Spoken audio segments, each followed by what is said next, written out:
السلام عليكم ورحمة الله وبركاته. ازيكم يا احلى متابعين؟ وحشتوني كتير قوي. هنعمل ايه؟ او جالي طلب اني اعمل يا مرمر اعمل لنا اكل اقتصادي. بما احنا في الشتاء والخضار كتير قوي والشتاء بيحب الطبيخ، فقلت اعمل لكم اكلة اقتصادية كده ومغذية وجميلة جدا. فايه، تعالوا نشوف هنعمل ايه مع بعض النهاردة. معايا سبانخ. ايوه معايا سبانخ. السبانخ رخيصة، يعني مش غالية، الكيلو تقريبا ب20 او ب15. فانت تجيبي الكمية اللي انت عايزاها. خلاص. وهنجيب السبانخ الكمية اللي انت عايزاها وهنطبخها أكلة اقتصادية وهتشبع الأولاد. وبتتعمل من غير لحمة أو فراخ. لو حابة عندك الحياة مقتدرة شوية وعايزة تعملها بالفراخ باللحمة اعمليها. ومعايا ايه؟ حزمة كزبرة. عايزه تحطي شبت معاها حطي، انا بحط كزبره بس. طب هتعملي ايه في السبانخ؟ همسك السبانخ. انا بشوف ناس كتير بتقطع الراس، انا ما بقطعش الراس. انا بنضف الراس دي كده. انضفها. في سبانخ راسها كبيره، دي جات لي راسها صغيره. انا بحب الراس ما بقطعهاش. خلاص. وتنضفيها بقى لو فيها اي حاجه من جوه، ورقه مش عاجباكي، اي حاجه كده تمسكيها تنضفيها. وتنضفي الخضره وامسكها كلها اغسلها وارجع ايه اقطعها معاكم. انا كده همسكها انضفها مع نفسي عشان ما اطولش الفيديو، وارجع اغسلها واجيبها ايه نقطعها مع بعض. انا رجعت معاكم اهو وما غبتش، غسلت السبانخ اهي. وتعالوا ايه نقطعها مع بعض. انا ما بشيلش الراس زي ما قلت لكم، عايزين تشيلوها انتوا شيلوها، بس هي الراس اللي فيها الفيتامين وهي اللي بتدي الريحه للسبانخ الصراحه. في ناس كتير قوي بشوفهم بيشيلوها، لا ما ينفعش تشيلوهاش، قطعوها كده. هي بتدي ريحه وبتدي منظر للاكل اللي انت عامله سبانخ. وتخرطيها عادي زي الخضره، متاخدش منك وقت خالص. انا غسلتها حلو قوي. عارفين يا بنات، انا كنت الاول كنت بغسلها بعد ما اخرطها، بس لقيتها متعبه جدا. يعني عارفه عشان تلم الخضره رفيعه كده فمتعبه، فلازم نغسلها كتير قوي علشان بتبقى فيها تراب. مهما بتغسلها بتنزل تراب، فالواحد بيغسلها كتير لحد ما الميه بتاعتها تبقى بيضه. فانا نصيحه مني، لا اغسلوها كده.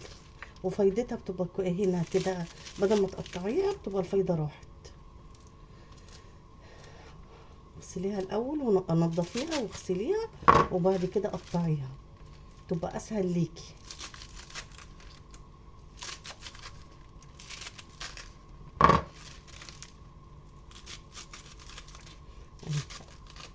انا بمسكها كده اقطعها على طول. عندك بلانشن، عندي زي تقطعيها عليها قطعيها على البلانشن، متاخدش حاجه.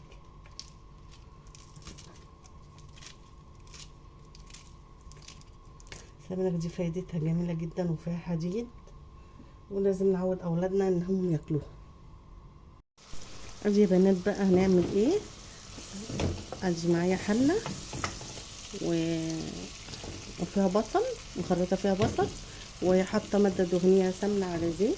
عندك حته ليا حطيها بتخلي الاكل تحفه تحفه. دهنه حطيها برضو بتخلي الاكل تحفه تحفه. انا ما عنديش، فانا هعملها بالسمنه على طول كده. وهعمل ايه تاني؟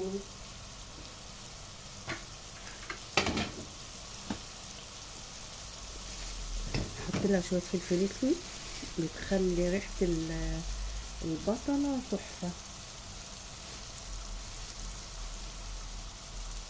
ايوه جربي كده بالفلفل الاسود، جميله جدا. بس كده.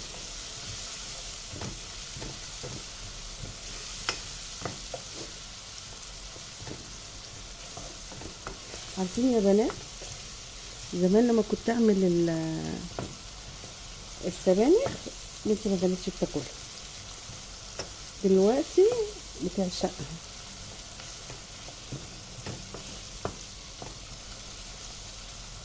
فانتوا عودوا عيالكم ان انتوا ايه ياكلوها من صغرهم. بس هنحمرها كده في الشوح لحد ما تدينا اللون الاصفر. هنشوف هنعمل ايه. بصوا يا بنات، هعمل ايه تاني. في ناس بتعملها على كده وما بتحطلهاش توم، لا انا بحط لها توم. الناس اللي ما بتحطلهاش توم بتعمل لها طشه زي طشه الملوخيه، دي شغاله ودي شغاله، بس انا هعملها كده. عايزين تعملوا كده 4 فصوص توم وتحطوهم وتشوحوهم معاه لحد ايه ما البصله كده تدي اللون ايه الذهبي، تنزلي عليها بالطماطم بس كده. برضو لو عايزه برضو تعمليها نفس الحكايه كده، وبرضو 4 فصوص توم وتعملي لها الطشه، ما فيش مشكله. بس الطريقه الاساسيه بتاعت اهالينا هي دي. الطشه دي موضوع جديد بقى، هي طشه الملوخيه، لكن اهلنا ما كانوش بيطشوها، كانوا بيعملوها كده. جربوها بطريقتي وان شاء الله تعجبكم. واللي وصل معايا لحد كده طريقه اهالينا يعمل لايك ويكتب لي كومنت حلو، واعملوا اشتراك على العلامه الحمراء عشان يجيلكم كل جديد من مطبخ مريم. اول ما انزل حاجه تجيلكم. يلا خشي كده اعملي لايك، انا شايفاكي، مش هاخد منك حاجه ومش بفلوس اهي.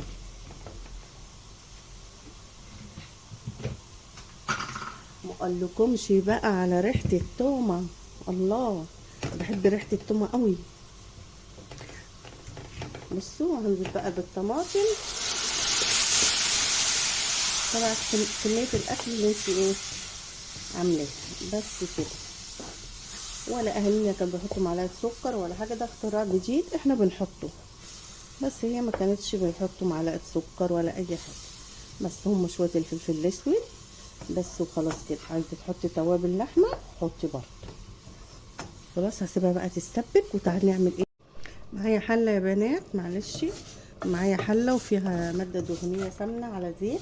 لازم تحطي لها زيت عشان الرز يبقى مفلفل معاكي ومش معاكي. عايزه تعمليه بزيت خالص بس زيت نضيف مفيش مشكله. ونحمر ده كله مع بعض. بصوا يا بنات، اكله بسيطه جدا ومش مكلفه، بس ريحه الطبيخ في البيت بجد حلوه جدا. الطبيخ في الشتاء بيدي دفء كده للمكان. اعملوا الاكل مش شرط لحمه وفراخ، مش شرط خالص. حبه سبانخ زي دول مع شويه رز، واكلي الاولاد لحد ما الدنيا تروق. ان شاء الله الدنيا تروق كده والحاجه ترخص ان شاء الله. انا عايزاها تديني اللون الذهبي كده عشان الرز بتاعنا يبقى حلو. كل ما تغمق الشعريه بيتغمق الرز، يعني لو الرز عايزاه فاتح تخلي الشعريه ذهبي، هتغمقي الشعريه هيغمق الرز، وكل ما تغمقي الرز هيطلع طعم الرز مش حلو. بس هروح اجيب الرز.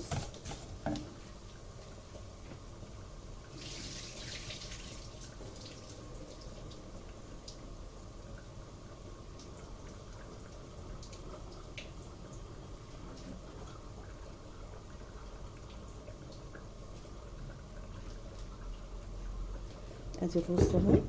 بصوا انا عايزه اللون ده بقى، اللون ذهبي جميل جدا.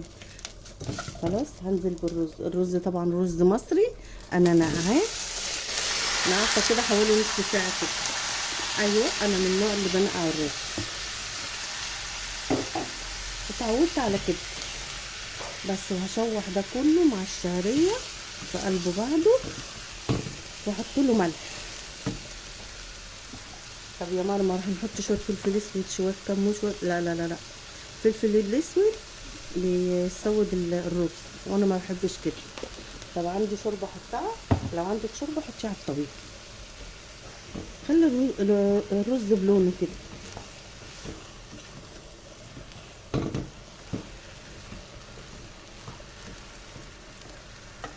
بس كمان بس كده هنشوحه كله مع بعضه كده يتغلف بالطبقه الدهنيه اللي احنا حاطينها الزيت والسمنه، وتاكلي احلى طبق رز بقى انتوا والاولاد. بس الشكل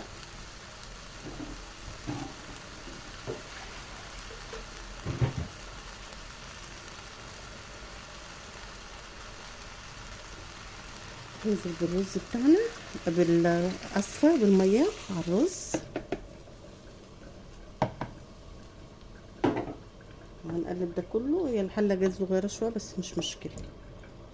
بس كده بصوا المية بتاعتنا مظبوطة خالص اهي. تغطي الرز لان ده رز مصري، نغطيه بس. وبعد كده ايه، هنغطيه بالمية وبعد كده نغطيه بالغطا يتشرب. نوطيه زي الشمعة، نوطي البوتاجاز زي الشمعة. بصوا اكلنا خلص. بس كده التسبيكة هتتسبك، الرز هيتشرب. ارجع معاكم عشان ما اطولش عليكم الفيديو. بصوا يا بنات، ادي التقليه او الدمعه خلصت اهي. هتعملي ايه يا مرمر؟ انا مخرطه طبعا السبانخ، وخرطت عليها الكزبره او الخضره بتاعتها. هنزل كده. طب انت ما حطيتيش ميه ولا حاجه يا مرمر؟ هي دلوقتي هتنزل ميتها ونبقى نزودها. عندك شوربه زوديها، عندك ميه زوديها.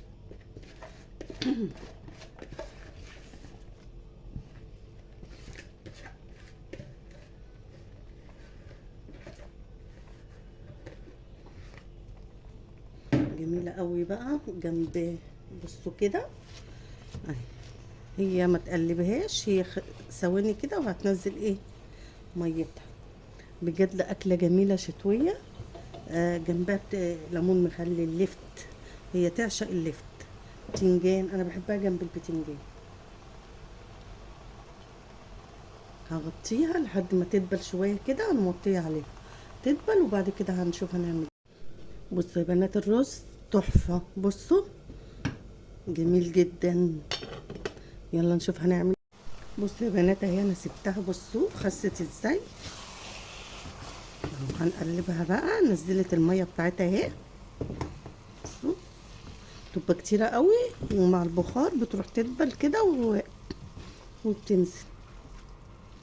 الله الله على الريح، ما اقولكمش بجد بجد تحفه. انا جوحت يا ولاد، انا جوحت من الريح. هسيبها شويه كده. وهنعمل ايه تاني؟ بصوا يا بنات، معايا معلقه رز، معلقه صغيره عشان انا الكميه عندي مش كتير. في ناس بتحط لها شعريه، تحمر شعريه وتحطها لها. في ناس بتحط لها حمص بتاع الطبيخ. خلاص. في ناس بتحط لها الحمص العادي. انا بحط لها رز. انا اتعودت اكلها برز. فده اختياري، اللي انتوا عايزينه اعملوه. عايزين تحطوا شعريه بدل الرز حطوا. عايزين تحطوا حمص حطوا بتاع الطعام. عايزين تحطوا برضو بيحطوا لها برغل. فالاكل ده اذواق بس. اشوحها شويه كده وبعد كده انزل ايه بشويه الميه. عندك شوربه حطي، انا ما عنديش شوربه بس ما فيش مشكله.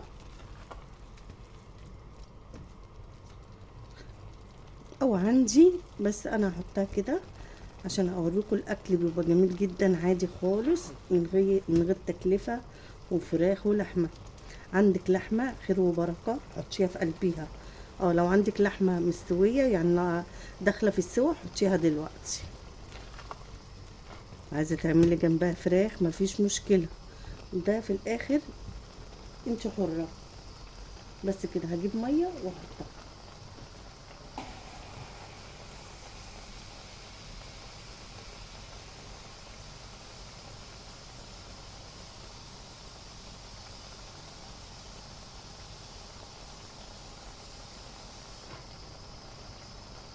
بصوا يا بنات انا جبت ميه من الحنفيه عاديه خالص بس كده. طبعا انا حاطه فلفل اسود. عايزه تحطي بهارات حطي. هحط بقى الملح اللي انا ايه عايزاه. ظبطي ملحك بقى.